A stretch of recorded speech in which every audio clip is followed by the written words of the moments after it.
Excuse me, I look a little shabby. I had an early morning showing. Can you believe this? They wanted to meet at 6 in the morning. I guess he had to go to work early or something. So, hey, I'm here to serve. They want to look at homes early in the morning. Let's get going. So yeah, it was a fun time. Golly, I got a little bit too much coffee in me and a little bit too much sunscreen, you know? As I'm getting old, when you start getting older, you'll start really realizing the value of sunscreen. You start seeing those wrinkles pop up. You're like, man, that doesn't look like me. Anyways, today we're going to be talking about the reduction in prices. We're starting to see some stabilization here in the Houston Innerloop. And I don't like to talk out of my zing-zag or some kind of opinions or, like, oh, this is what it is. No, I'm going to show you some hardcore facts. So we're going to look at some data that we're going to look at a couple of things. We're going to look at, first off, we're going to be looking at properties that are just inside the Innerloop area. In fact, we're going to narrow it down to the Houston Heights, Greater Heights, inside the loop, a little bit of 03, a little bit of 04, Midtown, West University, all that good stuff. And then we're gonna look. We're gonna map that out real quick. It's not that hard to do. When you're a broker, you have all these types of tools available, so we can do an analysis for you really quickly. Now we're gonna be looking at the median price ranges. I know you're gonna be saying, "Oh, I can hear it already. I can hear it already." And they're like, Alan knows how that's not the price of my house. My house is worth way much more than that. This is going to take the median. So that's going to take the little bitty crappy houses and then take the mansions and everything together and cram them all in and give you a little fancy algorithm that gives us the median price range. Okay, so, hold tight. We're going to get there. I don't like wasting and having a lot of fluff. I want to get right to the point. So let's get going right now. Let's take a look. Let me just change these scenes.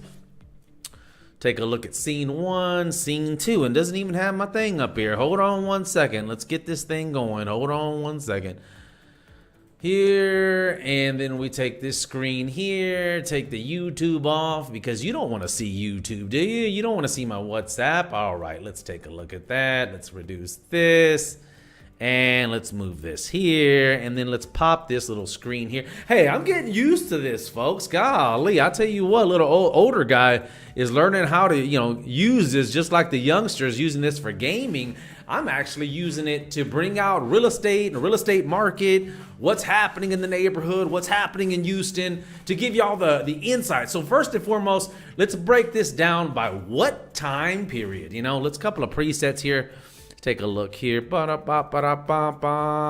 there. I want to try to, you see that little time value. So they got like 5 years, 10 years, 20 years, and all this good stuff.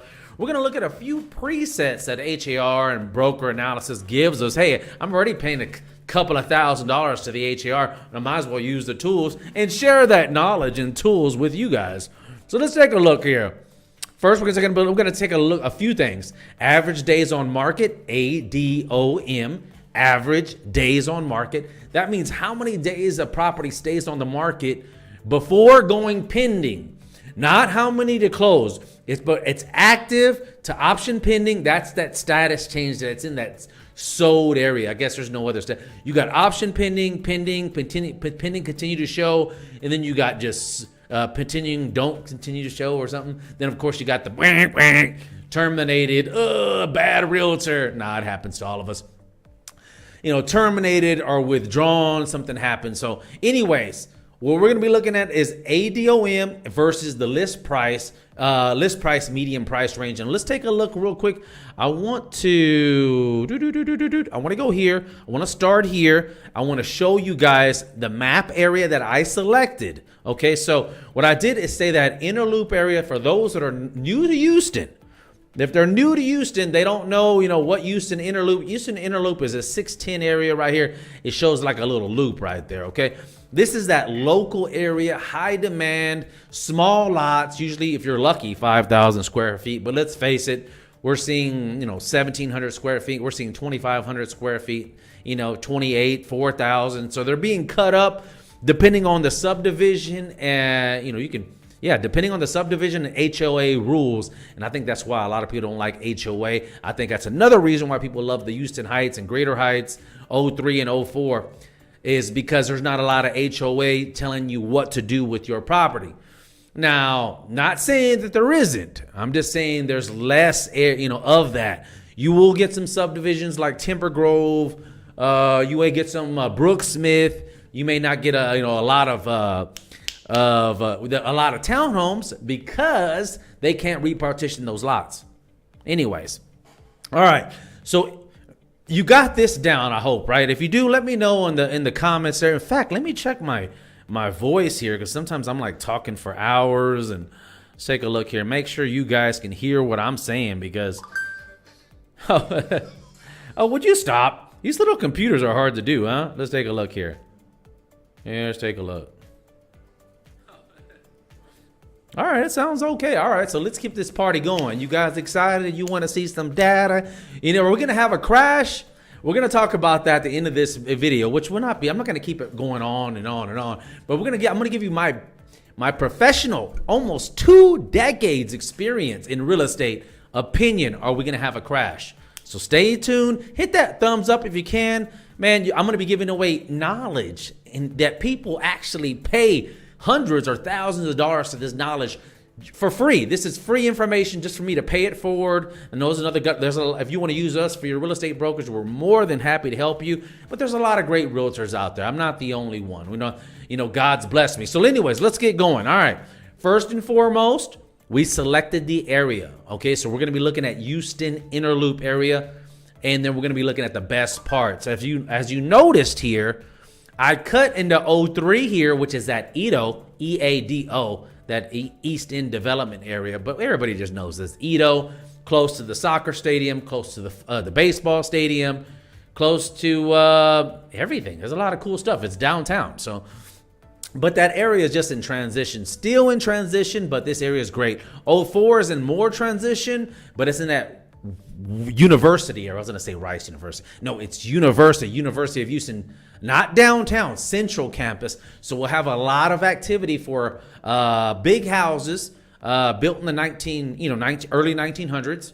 That sounds right. Yeah, they're old houses with good bones, but they're big. So people will take them, rehab them, and then make them as a quadplex or 4 units, 5, 8 units, whatever the case may be in this area, because high demand for rentals. Hello. Anyways, all right, so let's by all means, let's close this screen down. Now we know what map area we chose, okay? We know what area Alan's looking at, so we can, you can really understand this video. I guess you can understand where this data is coming from. Okay, so that's going to select all that area. So let's take a look. I want to look at, first thing I want to look is average days on market. Oh, you have not made any changes. I don't want to make any changes. Hello. Save.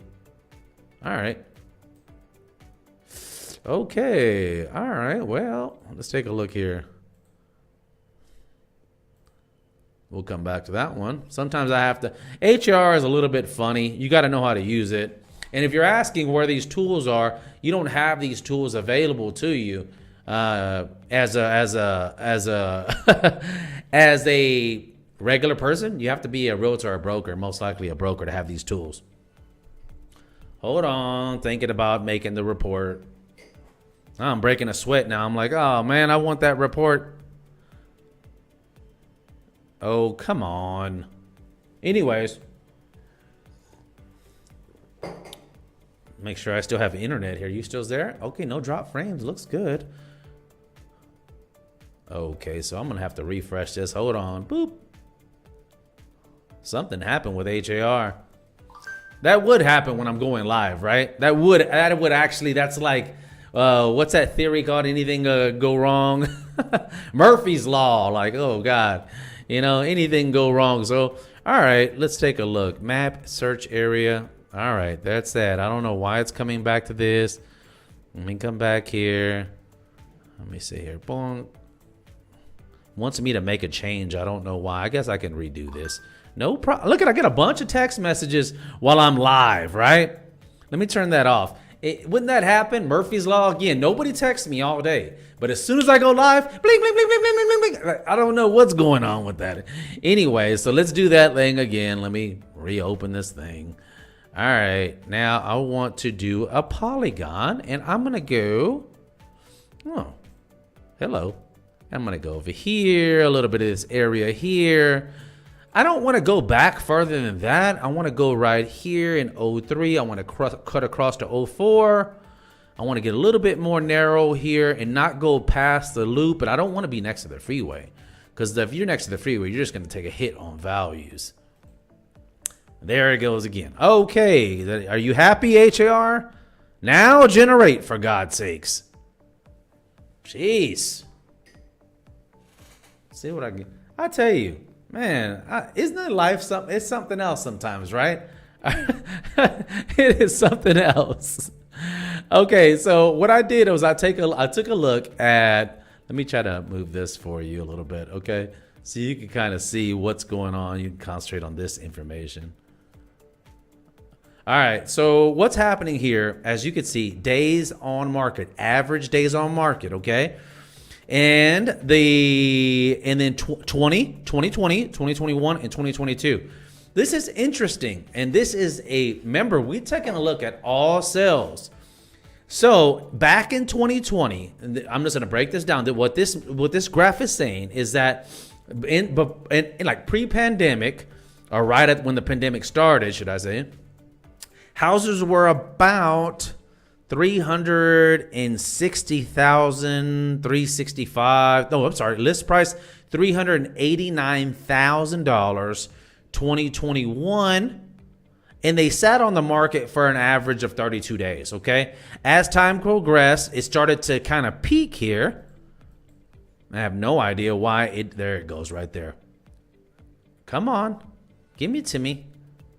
No, I don't think that's right. I think it was just giving me an actual number. Let's start that over. So I'm sorry. 2020, it says the house is sat on the market for about 32 days, and it looked like that price at this time, it's giving me the wrong key. It looks like about 365,000 all the way to 2021.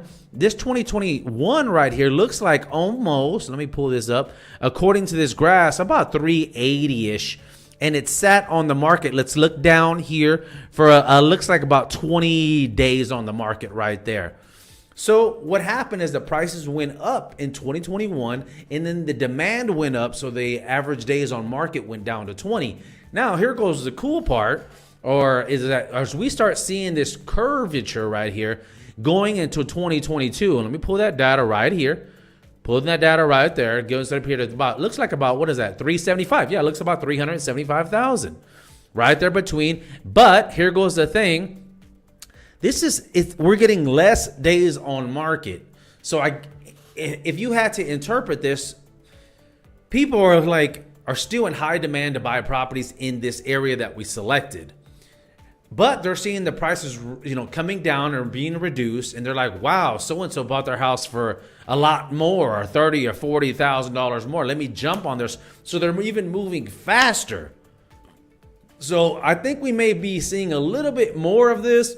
Keep in mind that this is the Houston Innerloop area, so it's in high demand. It just always is in high demand as you get closer to downtown, to any downtown, to a central location where there's a lot of jobs and opportunity. It's always going to be like that. Versus the suburbs, this is the problem, is that when Ryland Homes or another big builder goes out there, or what was it, Kelly Homes or whatever the case may be, they go out there, they'll start making 200 or 300 homes. They'll even make 1,000 homes, They'll start making them.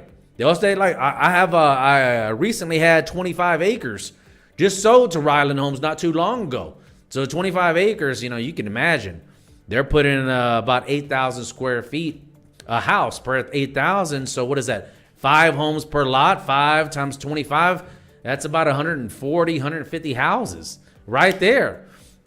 So when you have that influx of supply meeting or surpassing the demand, and that's when that prices can decrease, especially for what? For used properties.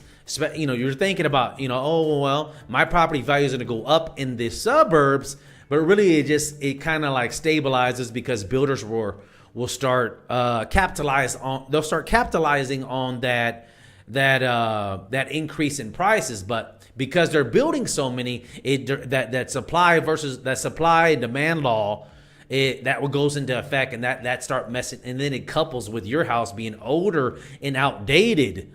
No matter how great your house is, They're just going to have better features every single year. Every single year. Trends will come up. You know, they'll have different tiles. They'll have different cabinets. They'll have different moldings. They'll have different stuff with the lawn. They'll have different drainage. All these different features. So you got to keep that in mind. Okay, so let's move on to the next report. I hope you're keeping up. If you like this report, do me a favor, hit that thumbs up just to let me know that I'm doing a good job and I'm showing you guys relevant information that's going to be helpful when it's decide to buy or sell a property, whether you use us or not. So let's keep going. Let's generate this historic count of active listings, and we're going to be carrying we're going to be concentrating on what?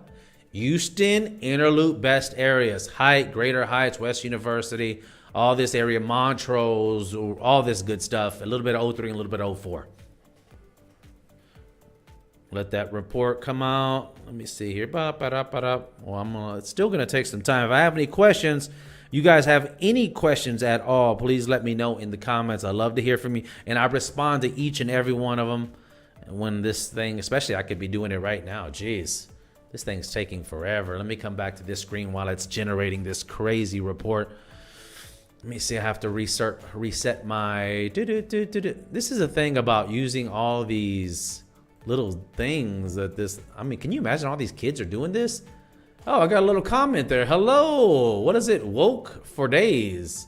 Can you do this in the future for Dallas and Fort Worth areas? That sounds great. You know what? I'm glad you said that. I'm definitely going to have to do that, Woke Fordale, because, Dallas is a great place to live. It's almost the same as Houston, but I'll tell you a little secret. This is going to this is so crazy to me, in my opinion. Houston people don't like Dallas people. Dallas people don't like you, especially minorities like Mexican and black. When you go to these football games, oh my God, these guys go at it. It's crazy. And we're both from Texas. I guess that's just a state thing. Anyways, let's switch back over here. Boink. All right, so historic count of active listings. Okay, so here we go. Take a look. I'm gonna minimize this. I'm gonna try to bring it where this makes more sense to you. Okay. Come on, computer. Man, I tell you. Will you? You know what, Alan? You know what? I am so upset right now. Here we go, right here. I get it. You know what? Because it's funny because things work. I don't know if I'm just nervous. All right. Actually, 17. Oh, wait. Okay. This took the last 5 years. Okay. Well, this is the historic. Oh, man, you can't see the title. I want to make sure you can see it. Okay. Historic count of active listings. This is your supply. Okay. This is your supply. And I'm going to try to make it a little bit less because you can't see the month. Okay. Right there. That's perfect. That is perfect. Okay, so these are thousands of listings. Okay, look at that. In 17, we hit a peak of about 5,800 or so, it looks like. And then it came down in July, middle of the year, came down to, oh, wow, look, 4,500, went back up 5,000. Now, keep in mind, this is that section of the map that we zoned out. Remember that. Because I know for a fact there's going to be somebody out there that's going to say, Alan, there's a whole bunch of more listings than that in Houston. This is that Houston Innerloop area, highly concentrated, Greater Heights, Montrose, Rice University, 0304. So best part of Innerloop. If we need to do something else, that's why it's so important for you guys to comment so I can know what you want, so I can give you what you want. And all this value is 100% free, so let's take a look. Anyways. So 0818 fluctuating, went up, come down, went up, come down. We had a spike in 2020. Look at that. In that July 2020. Now, when did the pandemic start? I want to know. When did that pandemic? I'm so confused. I'm glad it's gone, but when did COVID start? Let's take a look. January 2020? Yeah, I guess so. That's when it started. Okay, January 2020. Okay. Sorry about that random little search. I had to just check. Well, I guess it's it's important for this presentation. Let's take a look here. Okay, so January 2020. We're right here, pandemic. This is interesting. Check this out. Pandemic hit. We had an influx of it looks like about 1,200 homes active in that area that we picked. And then bam, I guess I don't know what happened. Maybe one thing that I know that, the rates went down to almost zero and people went absolutely nuts. They went insane nuts. So they started buying so many properties so fast. Maybe people got scared. People got scared of, they needed to sell their property to have more cash on hand. Maybe, I don't know.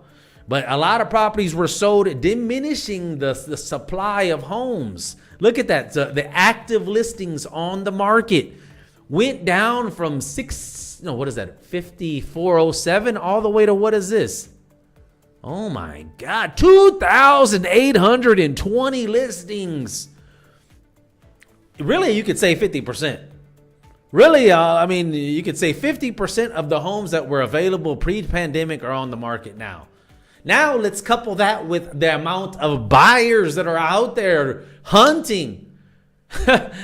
That's why we're seeing multiple offer situations. We did, and we still are for somewhat. If the house is, if the property's priced right according to what's on the market now. Now, I think what's going to happen is we're going to have a lot of sellers trying to get that last 2 years of awesome selling, seller side, and then they're starting to sit on the market. They're having to do reductions. They're trying to get max dollars, but they're doing reductions now because they're not getting the activity that they want. Does that make sense? Are you following me? They're just trying to get more money. They're trying to get more money, but unfortunately, we're having a little bit more properties on the market, and then the rates went up. They're trying to cool this market down, and it's a little bit working. I don't want to touch on that much because I want to talk about that at the end of this video. Hold on one second. Here, let's see if I have any more questions. Look at that. Look at Woke just gave me a couple of smiley faces, man. That's cool, man. Let me copy this. Hold on. I want to Facebook Live, YouTube Live chat, automatic viewer. I guess I got to copy this. And then I got to come over here. I'm still new to this. Forgive me I'm still new to this. Link source. There we go. I want to be able to see my comments here. Here we go. So I can see. Okay, so there's some of the comments. And I'm glad that you guys are tuning me in. Let me know that I'm doing somewhat of a good job just giving you guys valuable, hardcore data information. Not like, I think the properties are going to go up, or I think this, and I think. No, show me the data. I'm a data man. In fact, I used to be a data analyst. Right out of college, I used to work for a pharmaceutical company named PPD. So funny analyzing that data when we used to have those placebos, and I was data analyzing the answers. People would think they're sick. They would take some new heart medicine or something, and they're like, and it was a salt pill or a sugar pill or something. They're just like, I think I'm about to die. It's crazy how the mind works. Anyways, let's get going on. And Alan likes to get off subject here. Historic sales year by year. Let's take a look here and generate this. Oh, here we go. There it is. That little thing always takes forever. Tuning in, man. There we go. Okay, so we got 16 sales. I want to customize this a little bit. I think I don't want to get you to number of prior years. Let's just go back 3 years. Generate that. Isn't that cool? It looked like my grandma used to weave. Remember that weave? What's that called? When they used to do this? Not sew. Yarn? Is it yarn? Nah. I forgot what that's called. Anyways, you know what I'm talking about. Anyways, 1, 2, 3. We got 21, 20. It's still going me 4 years. Okay. Prior years. Give me 2 more. Give me just 2. Well, the 2 is giving me 3. So, you know what I mean. All right. Here we go. Now we can see a little bit better. Historic sales, listings. These are the sales per year. So January, in fact, let's do a couple of things. I want to do one more feature. I want to group that by year, a primary year. I want to generate that by just a little bit easy. Just a little bit of changes, doing an analysis that you can to make it a little bit easier to look at a graph, Jesus Christ, I'm over here bragging. Look at that. Primary year, all right, list month, sales price. How about group by? I don't want to group by month, it's too much, but I guess I have to. Sheesh. All right, that's that. Secondary statistic.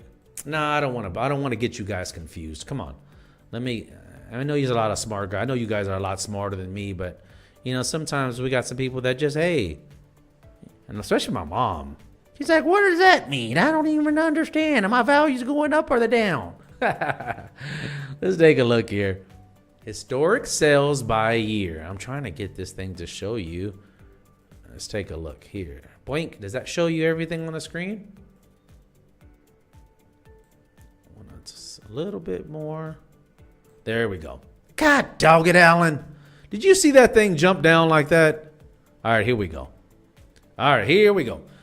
Okay, so January and all this here. This is January. Well, we have 3 different ones based on their line. So let's concentrate on 21, which is that purple line. This is going to be the purple line. We had an amount of sales. These is not active listings. This is the sales previous year. What's happening? Went up, had a lot of sales, peaked out here in June 2021, started to decline in sales, and then we're kind of stabilizing now as we're coming into 2022, which is good. Yeah, that's what it really shows. But this is saying the sales per year based on a monthly view. Now we say year over year, we are way past. I mean, average of what was this? 2020 was that blue? Was 1,200. We had nearly 1,600 sales in 21. But look at that, as it's starting to cool off, less homes are being sold. Look at that. Look. Where is it coming down to? Where is it meeting at right here? So we're right here in this little purple, right? The previous years of 20. Look at this. Look where it's matching up. This is where this is like things are getting pre-pandemic again. This is good. This is actually a good thing because I represent a lot of buyers too, you know, so not just listing, but buyers, and they're getting scared. Hey, our prices going to keep skyrocketing? And according to the data here, we're looking at some stabilization. You know, we're starting to see and I think, like I talked about before, as rates go high, the rates are going higher to cool those buyers down. Cool your heels, folks. You know, that's what the government's saying. Hey, cool this thing down. You know, it's too hot. There's no, you know, what they did, they worked. They got those economists making a whole lot more money than I am. They know what they're doing. You know, for the most part, they're like, wow, you know what, pandemic came, let's make these interest rates. And sure enough, there it is. Boom. All right, so let's go to the next one here. I don't want to go back. Presets here. Price trend. Historic sales price trend. Ooh, sounds fancy. Let's see if I have any comments on the Facebook. I got this thing working sometimes. Let's take, I got my best friend. Look at him. He's so nice. John Hewitt, he's such a nice guy. You know, we're friends over so many years. Let me try to look at my page. So those that don't know, I'm on the Facebook as Houston Heights. If I can get there. Let's take a look here, see if I have any questions. Alrighty. Damn. I'll tell you what, there we go. Almost. Oh, come on, computer. Are you serious? Everything else, but I want. Okay, we got a couple of comments right there. Look at that.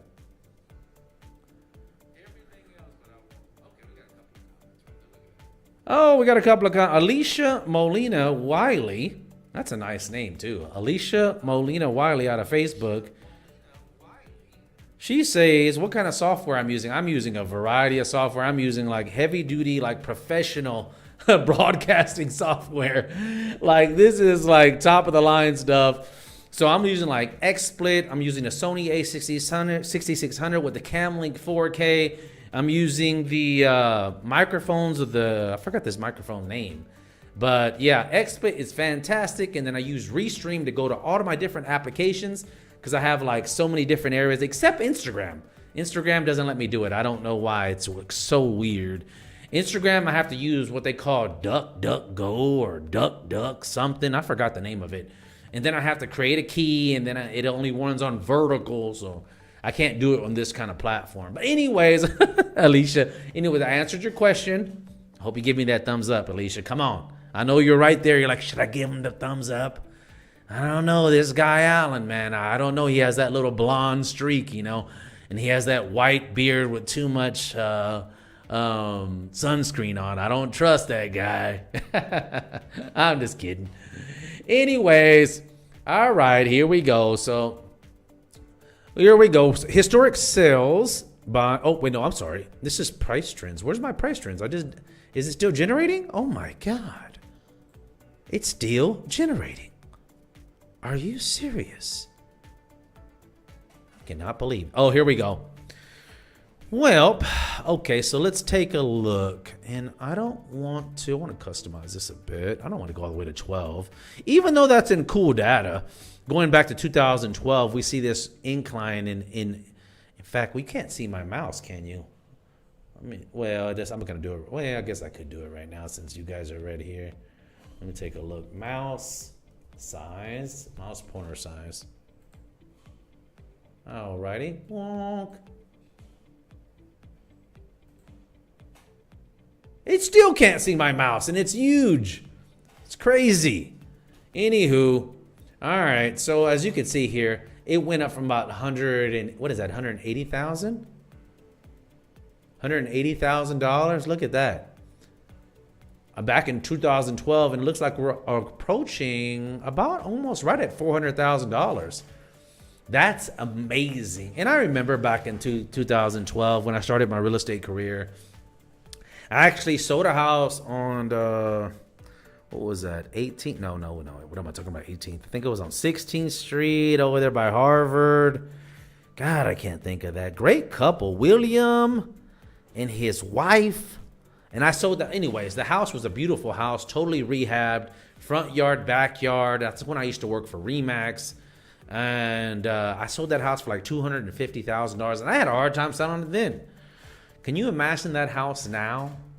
Literally be worth about $600,000 or more. Most likely, yeah, about $650,000. It was a total rehabbed house, and we sold it for $250,000.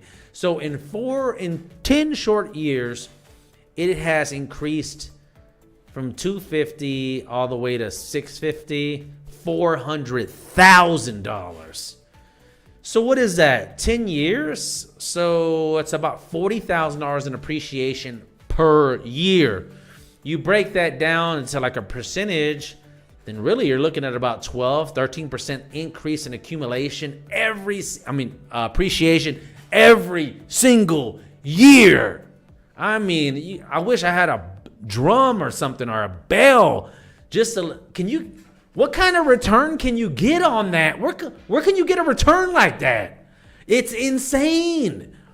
And so whether you are in Houston, Dallas, LA, you want to buy in areas like this that we're kind of like in transitions, have near a town, try to get a property with a lot, with some land. Because like my what I read before, what I read in a book or a magazine or something, buy land. They're not making it anymore. So anyways, isn't that crazy how prices went up? And let's just change this all the way up. Let's just make this a custom. And let's just say from 18 to 22. And let's just generate that real quick. And just say the last few years. This thing is weird sometimes. So hold on a second.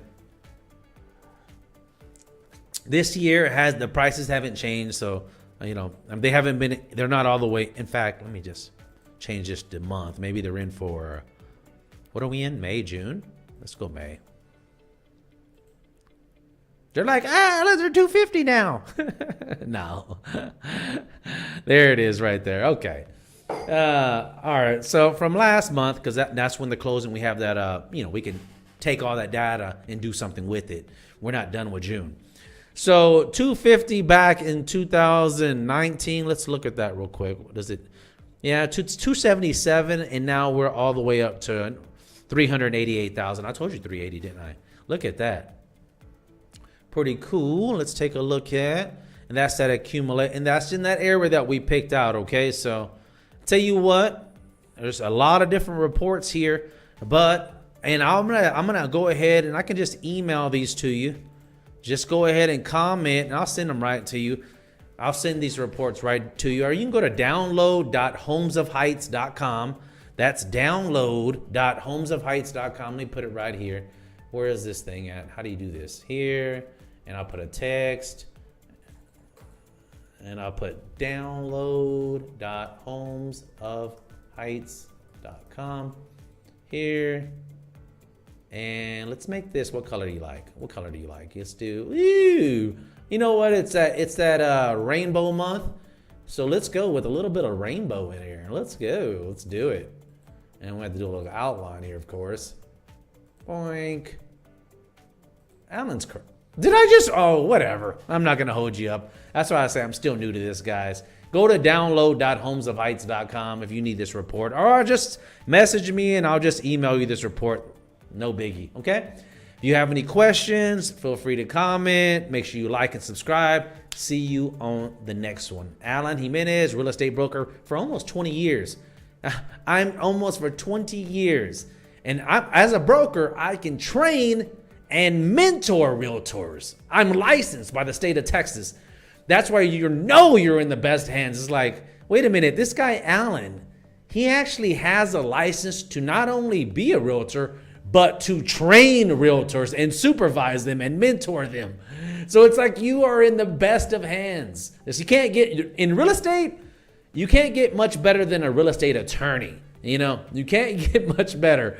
So anyways, I'll see you guys on the next one. I'm over and out. We got another look at that. We'll put another thing in there. Let me see what he says.